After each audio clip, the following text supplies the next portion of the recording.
Hi everyone, I'm Dr. Arzate, and today is a special occasion because I have Larry Fleming from Maryland. He's an architect. I am. Yeah, all your life you were an architect? Yes, graduated from University of Virginia way back in the old Stone Age. I'm retired now. Let me tell you the cool story about this. This is the fourth time that you've been with us. Yes, it is. We have done several work and we also placed the implants. And then he made a very interesting question.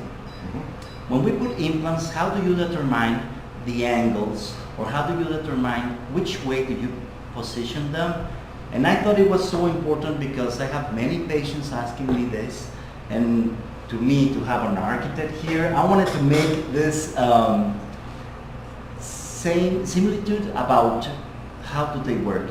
Because what we do when we do implants, it's architecture and it's engineering, both things. We work with vectors, we work with masticatory forces, and everything. It's with Newton's laws, isn't it? Yes, that, and you're also concerned about the aesthetics. Yes. Because it's got to look good when it's done as well. And between having to get all of the support correct for it to make sure that it stays in for the rest of your life and also looks good while you're doing it, the dentist has to be somewhat of an artist as well as an engineer. What we do is that we work ourselves in combination with the lab, obviously, but depends on where you put the implant, is where's going to be the merging point of that implant, because at the end, no matter which type of implant, how big, how narrow, or how many you put in, at the end needs to look aesthetical. Yes. And that was important. So I was really surprised about how interesting it is. And us as doctors, sometimes it's like, okay, I study that and I know how to do it, but I never explain the patient. And on this time, I have an expertise on architecture. So I would like to talk, this is a great video that I told Larry, please help me do it. Because that way you can tell me if I'm saying something wrong, or if we're correct. Let me first explain you the way that the human skull is performed is not in straight lines. Everything comes in curves or concaves. That's a correct word, no? Concaves? Concave, yes. On concave. See how implants come. They come straight. You don't have curved implants. Well, there are different shapes that you can find in the history of implants, but now they come straight. No matter if they are wide, narrow, or minis, they come straight. So one of the most important things is to understand how they work. But I want to explain a little bit how it's this. No matter if this is a lower jaw, you will never find a straight line. I mean, everything's curved. No matter if you look it on the inside, everything's curved. So that depends the surgeon how it places an implant. But sometimes you want to place it straight, but the curves or the concaves that you have, like in here, if I want to place an implant at the back posterior area, there's an entrance here. You have a concave area here that if you go through, you're going to do a perforation, and you don't want to have that. You'll come out the other side. Exactly. And also on the upper maxilla, let me show you. I have another example here on the upper maxilla. How does it work? This is the maxilla. If you open your mouth, that will be a maxilla with teeth and without no teeth. See how it shrinks. If you put an implant here, it can go straight, but you need to tilt it a little bit. You need to give like 10, 15 degrees of angle, right. And then you can correct with abutment. That we're going to talk about that. And on the front, see if we have, this is a someone, if you're looking at it laterally, see how you need to place the implant. The implant needs to come, like I draw it there, at that drawing, needs to have an angle, Sometimes the angles could be, you can have a straight angle, you can have, if we do this, you can go all the way to 30 degrees where you put the implants. No matter if they are uppers or lowers, it's the same thing. See how we can change the vectors? Because if we place them straight, you won't find no bone here. You need to find it on the places where you have the bone. The cords and what's inside the implant. What it makes it great, it's seeing the internal surface of the implant. You can have different shapes. If you have a square, you can only place your abutment in 4 types of different positions. Right. If you have 6 or on an octagon, you can change the angles, and that can make you play on the angle where you place the abutment. But that meaning is like this. See how we can change the angle. This is an implant that is merging that way, but we can correct. We can make it straight with the angle abutments, or you can have straight abutments. And this is a great thing. This is the first time in human being that you can have things like this, and you can have beautiful restorations and more aesthetics due to this. We think as doctors that patients know this, but that's why I found it so good to talk about this, because nothing goes straight. It's all magic to your customers. You are the Wizard of Oz. You're the man behind the curtain that makes all of the wonderful things happen, and as long as you do it, that's all we care. And that's all we care. That's important. Yeah, well, thanks for your comments. One of the most important things that we need to understand is that an implant won't fail. Let me explain you. Let's go a little bit more millimetrically how an implant is performed. This is a magnified surface of an implant. See how strong it is, and obviously if you're going to place an implant in yourself, I need to tell you, you can change any type of surface, but what they need to have is like that anchor. Imagine that this is the bone, it's going to anchor there. This is called a microfracture that we do inside the bone, but we need to place it strong and hard. So every time that we put an implant, it has primary stability. On engineering and architecture, that's called stabilization. And the shape is a screw shape because that gives you a much more surface area for the bone to adhere to. If it was going down as just a cone shape and had smooth lines all the way around it, there'd be less surface area. In woodworking, they tell you, if you're going to glue something, make sure you have lots of area for the glue to rest on. Exactly. You don't just butt joint two things together because you have very little glue area. You use a dovetail joint or a joint that has a lot of surface area so that there's more space for the glue to work. And it's the same thing here. The bone has much more surface to connect to when it has that type of shape. Now we have a very interesting thing. We have cortical bone at the top. You can have a thick cortical bone or a narrow cortical bone, but there's always cortical bone. And then you can have bone that is not so hard, but it still is going to anchor there. When they tell you that they need to do bone graft, it's because we're going to insert bone inside or outside to make it thicker. But the way that these things get inside the bone and they stay in the bone, it's a very hard position. I haven't placed an implant with no primary stability.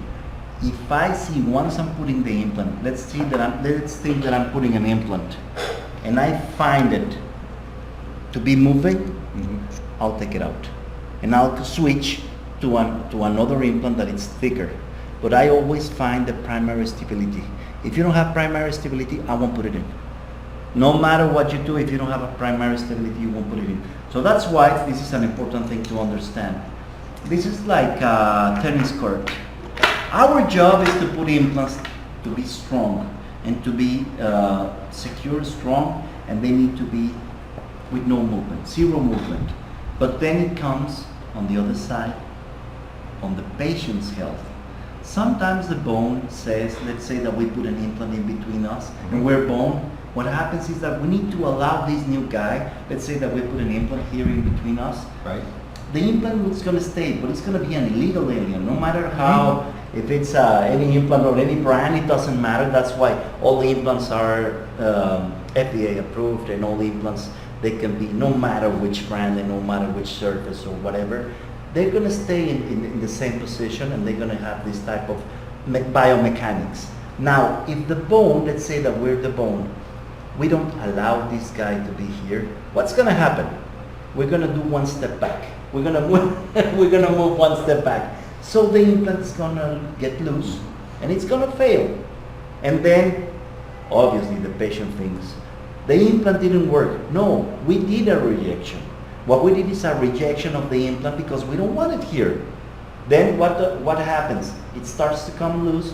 You just unscrew it, take it out, let this area heal, and you can even retry it. That depends a lot. We don't control health. Right. Health is something that it's like, why do you see better with one eye than with another? That's the same thing that I say to my patients. You never know that. Why are you better with your right hand or your left hand? the hidden things in life or in health. This is the same thing with implants.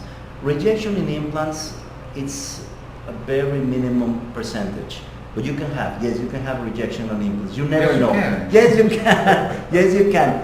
As long as you understand the biomechanics of how implants work, that's a big difference. Because sometimes it's just, oh, I have a doctor putting an implant inside of me and I reject it. No, well, you can have implants anywhere where you want them. You can place them on uppers, you can place them on lowers. But there's some differences that I want to show you. When you have upper bone, the upper bone, it's less, you have less bone on uppers than on lowers, okay? That type of bone, it's more hard on the lower jaw. On upper jaw, see, I don't have as much bone here, and those are the sinuses. That's why we decided to place them there. Here we can place them here without no problem. And see, that's the only difference. Now, let's talk about abutments and angles. That's super important to understand. When we're doing an abutment, when we're doing an angle, we can find 3 different types of angles. An implant, when it's set like that, you can find straight abutments. You can find 10 or 50 degree angle, or you can find all the way to 30 degree angle. But don't more. You cannot do it more. That's Right. what all the commercial companies tell you, but it makes sense, isn't it, architect? Yes, it is, because if it goes much further, the two halves are going to want to fold together. Yeah. It doesn't have the strength at the point where the angle changes as it would if it's closer to a straight line. You're correct. Yeah, that's what we do. So even if you have an implant set buccally, lingually, or distal, we can change the angles with this type of abutments. There's another one that I want to explain that it's interesting, and I want you to tell me how good and how bad. We have some patients, they say, I want all of 4, I want all of 6, or I want 8 implants or more implants. Usually what I recommend, and I do both techniques, is to place 3 implants and to place 3 implants on the other side. When you have lost all your teeth, this is a great decision. Why do I tell my patients this? Because I can find a tripod, like a camera tripod. We will find 3 points where to hold, and I think tripod is one of the best solutions in talking about physics, isn't it? It is, because it's a triangle, and a triangle is supported on all 3 sides. So no matter what direction the forces come from pushing against it, it always has 2 legs pushing back on the other side. I guess. So it's an ideal geometric form to use. We're gonna hold from this tripod, and what happens, my dear architect, when we do 2 tripods and we fuse them together, do forces. Now we have 6 anchors. 6 anchors, that's the way that it's Yep. said. 6 anchors, that makes a great force of an improvement about the vectorical forces, isn't it? Remember that we have the masseter. The masseter is the muscle that we have here. That is the masseter, is one of the most stronger muscles in our head. That masseter you can find all the way to 150 pounds per square inch. So you're talking about a big force going not only on this direction. You can find it. Remember that the lower jaw moves in 360 degrees, so you can find angles and any way. That's why this is my recommendation for 6 implants. Whenever you want to do any type of complete restoration, this would be a good one. There's another one that I perform a lot also, that is by Dr. Malo. He invented this, and I think it's a great invention, but it's not for all patients. No matter what you think, it's not for all patients. Depends on age, type of bone. Also, what you can find is the width of bone. and also how's that health of that patient. Because you can have a big smoker, you can have patients that have been in drugs or things like that. So we need to check everyone's file. But let me tell you the principle of this technique, and it's something like this. It goes, you put 2 straight implants, and then you put, without touching the sinuses, you put them in 45 degrees. Why does this thing works? It's because if we vectorize, now we're going to put a screw retained bar here, and it's going to be attaching from here, from here, from here. Why does it work? Because we're going to translate this triangle. That makes the forces. It makes sense, no? Yep, so you still have 2 triangles, whereas before they... This technique, what we do is this. This is called all-on-4 technique. What we do is that we place 2 implants, and we tilt these 2 implants, avoiding the sinuses, okay? So they need to go on 45 degrees. This technique is done, it was invented by Dr. Malo, and I think it's a great technique. The only thing that I argue a little bit more is that more is better, isn't it? Yes, I think more so. More is better, but this technique works. How does it work? You just go on a straight line with a different type of abutments, and then what do? We do a screw retained bar. There. That's what we do. One of the things that I don't like is that you only have 1, 2, 3, and 4. If you lose one of these ones, there's not a big problem. But if you lose one of these ones, we need to redo again everything. Now we have a problem because you're going to lose the complete bar. So that's one of the things that happens with this technique. No matter you have a triangle here, and on physics I think it works without no problem. I think it's a great decision, but that's the way that it works on this technique of the all-on-4. Yeah. The vectorical forces can be distributed. But you still only have 4 support points. With the other, where you put 3 on either side, you have 6 support points. And so for me, as I said, more is better. More is better. I'd rather have 6 points of support than I would just the 4. Yeah, that's important. On biomechanics, that's important. So that's why 1, 2, 3 will be better per side. Now, we need to understand that on upper maxilla, we have an arch. And if we're going to place them here, here, and here, that's going to work because the sinuses are here. This is going to work. As long as we get to the fulcrum, am I correct? Here. Point where... To point where it's headed to the fulcrum, Yep. yeah, to the middle point, that's going to work.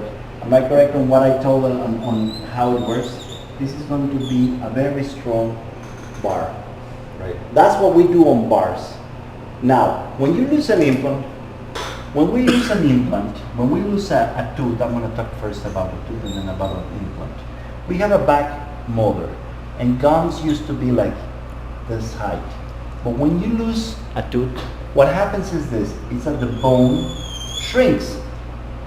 So now we don't have no bone here. So we need to start to put our implants from the merging point. So see how deep they are. Well, we can change the height. We can get all the way to here with a big crown. Let's say that we don't have as much bone. And we have a molar and our bone shrink that way, okay? We can only place short implants. Not big ones because here's the sinus. Definitely we're gonna put large abutments, okay? But my recommendation is to fuse them. So when they ask me, am I gonna wear a bridge or individual crown? Yeah, I can split them and you can have an individual crown, but then we're gonna have a relation 2 to 1, and certainly you're gonna lose that implant. Yeah, because you've got twice as much going on below in terms of the forces it's got to take, and not as enough up above to support it. It's like the foundation for a house. Exactly. You can't put too many floors on top of the ground if you don't have something underneath to support it. Correct. And in this case, you've got so many floors above ground there's nothing underneath to support it the way it needs to be. And by tying everything together like a row of townhouses, so to speak, you've given so much support below grade that it's shared from one spot to another. So you spread the forces out that way by putting in multiple supports in the form of the implants that you've done, so it'll carry the extra weight because it's shared from one to the next one. Correct. I love that part. Well, now let me explain you what happens if we need to do a sinus lift. This is a very important one because I have lots of patients asking me about this one. What if we have the sinus here and we already lost bone here and we don't have as much space to place an implant? What do we do? Well, it's not complicated. Just to understand this part, it's simple. What we do is a window. Imagine that this is the attic of your home and you have this door. We open that door and we're going to storage things. This is the same thing. What we do is that we storage bone here. We do a small window. It's a surgery. It's a technical, more than complicated. It's a technical surgery. And then what do? What we do is that we have a ridge of bone. See this ridge of bone? Imagine this is we're going to put a nail inside or a screw in a sheetrock.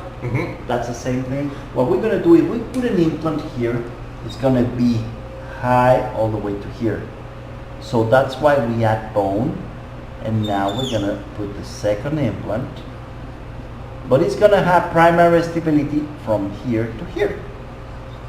It's going to have primary stability. My recommendation is not to touch them. We can put implants at the same time we do sinus lift and bone graft if this primary stability, it's good. If we don't have primary stability, we cannot place implants. Only bone grafted, wait 8 months, and then we can put implants. Right. That's called a 3-stage. One we do sinus lift, then we put implants, and then we put crowns. This is a 2-step. We do sinus lift, we put 2 implants, and we do bone graft. And the whole thing is that you've got to have sufficient support. So if you don't have sufficient bone, then the implant's not going to hold whether you put the bone graft in or not. Correct. And the other way, by putting the bone graft in and giving it a chance to heal so that you've got a solid surface to work with, then when you do put the implant in, you've got plenty of space for the support for the implant to hold it into place. Excellent, excellent. I love it. This will work like a tent, okay? This is a graft also, and the bone graft here, and bone's going to grow here around 8 months. And this is going to be a very strong structure, and then we're going to be able to place crowns here. But this is one of the great things that we're doing here in dentistry, and it's the first time in human being that we can do things like that. We're playing, as I tell my patients, we're playing gods because there was no molar there. We're trying to get back a tooth there. Yes. And there are different techniques to go back there, but it's always architecture and biomechanics and engineering and all that. But remember, health, there's nothing written on health. If we go under the sun right now, the 3 of us, the 4 of us, probably you're gonna get burned, I'm gonna get dark, and the other one will nothing happen under the same sun. That's the same with health. Implants are gonna be working, but depends on the patient's health. That's one of the most important things to understand, because it's like, well, my mom had an excellent thing done, and I have a lost implant. Well, that's not the same case, that's different. But like 98% of the implants work, and we don't have no problems with that. If you're one of the patients that you have a rejected implant, well, you just take it out, let it heal, and then just reset it in, and that's all. What else can you tell us about architecture and all your work that you do that you found similar to dentistry? The biggest similarity I think that people would understand easily is comparing it to building your own house. The first thing you've got to do is have a good solid foundation to build on. If you go out in the middle of the swamp, you can build a wonderful house. How long is it going to stay there before it just goes away?